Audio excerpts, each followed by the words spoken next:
আসসালামু আলাইকুম ওয়া রাহমাতুল্লাহি ওয়া বারাকাতুহু ইন্নাল হামদালিল্লাহ নাহমাদুহু ওয়া নুসাল্লি আলা রাসূলিহিল কারীম আম্মা বা'দ সুবহানাল্লাহি ওয়া বিহামদিহি সুবহানাল্লাহিল আযীম।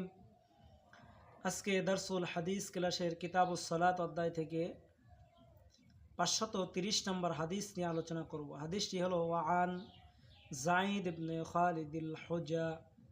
খালিদিল জুহানি রাদিয়াল্লাহু তাআলা وعن زيد بن خالد الجهاني رضي الله تعالى عنه قال رسول الله صلى الله عليه وسلم من صلى سجدتين لا يسهو فيهما غفر الله ما تقدم من ذنبه رواه أحمد।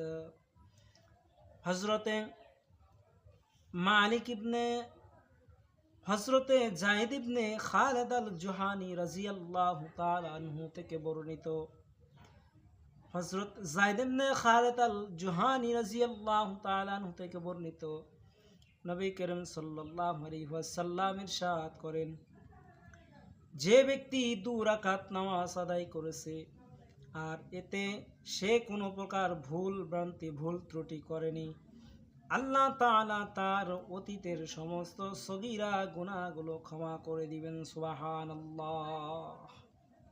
হাদিসটি ইমাম আহমদ রাহমাতুল্লাহি আলাইহি বর্ণনা করেছেন। এবার আসুন হাদিসের শাব্দিক অনুবাদ। ওয়ান যায়েদ ইবনে খালিদিল জুহানি রাদিয়াল্লাহু তাআলা আনহু, হযরতে যায়েদ ইবনে খালিদ আল জুহানি রাদিয়াল্লাহু তাআলা আনহু থেকে বর্ণিত, ক্বালা তিনি বলেন, ক্বালা রাসূলুল্লাহ সাল্লাল্লাহু আলাইহি ওয়াসাল্লাম, রাসূল সাল্লাল্লাহু আলাইহি সাল্লাম ইরশাদ করেছেন, মান সাল্লা সাজদাতাইনি, যে ব্যক্তি 2 রাকাত নামাজ আদায় করেছে, লা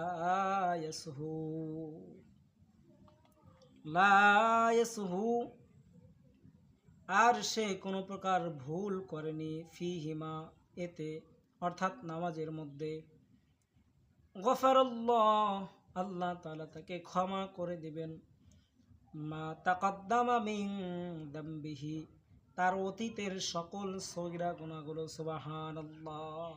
আল্লাহ তাআলা তার অতীতের সমস্ত সগীরা গুনাহগুলো মাফ করে দিবেন। সুবহানাল্লাহ। গফারাল্লাহু মা তাকাদ্দামা মিন দামবি রাহু আহমদ। হাদিসটি ইমাম আহমদ রাহমাতুল্লাহি আলাইহি বর্ণনা করেছেন। এবার আসুন হাদিসের ব্যাখ্যা। হযরতে যায়েদ ইবনে খালিদ আল জুহানি রাদিয়াল্লাহু তাআলা আনহু থেকে বর্ণিত, তিনি বলেন, রাসূল সাল্লাল্লাহু আলাইহি ওয়াসাল্লাম নামাজের ফজিলত বর্ণনা করতে গিয়ে মহানবী সাল্লাল্লাহু আলাইহি ওয়াসাল্লাম ইরশাদ করেছেন, যে ব্যক্তি একমাত্র আল্লাহ তাআলার সন্তুষ্টির জন্য, আল্লাহ তাআলার সন্তুষ্টি অর্জনের জন্য একনিষ্ঠতার সহকারে নামাজ আদায় করবে, পূর্ণ হক সহকারে নামাজ আদায় করবে, আল্লাহ তাআলা তাহার এবং নামাজে কোনো ভুল করবে না, আল্লাহ তাআলা তাহার পূর্বের সমস্ত সগীরা গুনাহগুলো মাফ করে দিবেন। সুবহানাল্লাহ। আল্লাহ তাআলা তাহার সমস্ত সগীরা গুনাহগুলো মাফ করে দিবেন। সুবহানাল্লাহ। মা'না কওলিহি গফারাল্লাহু মা তাকাদ্দামা মিন যামবি। এবার আসুন এই রাসূল সাল্লাল্লাহু আলাইহি ওয়াসাল্লামের হাদিসের ব্যাখ্যা জানি। মা গফারাল্লাহু মা তাকাদ্দামা মিন যামবি, রাসূল সাল্লাল্লাহু আলাইহি ওয়াসাল্লামের মুখ নিঃসৃত বাণী গফারাল্লাহু মা তাকাদ্দামা মিন যামবি এর অর্থ হলো আল্লাহ তাআলা তার নামাজি বান্দার সকল গুনাহ ক্ষমা করে দিবেন। এতে প্রতীয়মান হয় যে আল্লাহ তাআলা মনোযোগের সাথে একনিষ্ঠভাবে নামাজ আদায়কারীর অতীতের সকল গুনাহ মাফ করে দিবেন। মূলত এখানে সকল গুনাহ বলতে সগীরা গুনাহ বোঝানো হয়েছে। আল্লাহ তাআলা বান্দার সমস্ত সগীরা গুনাহগুলো মাফ করে দিবেন, আর কবিরা গুনার জন্য আল্লাহ তাআলার কাছে তাওবা করতে হবে। বারাকাল্লাহু লানা ওয়া লাকুম ফিল কুরআনিল আযীম। আল্লাহ তাআলা যেন আমাদেরকে এই হাদিসের আমল করার জন্য তৌফিক দান করেন। আমিন।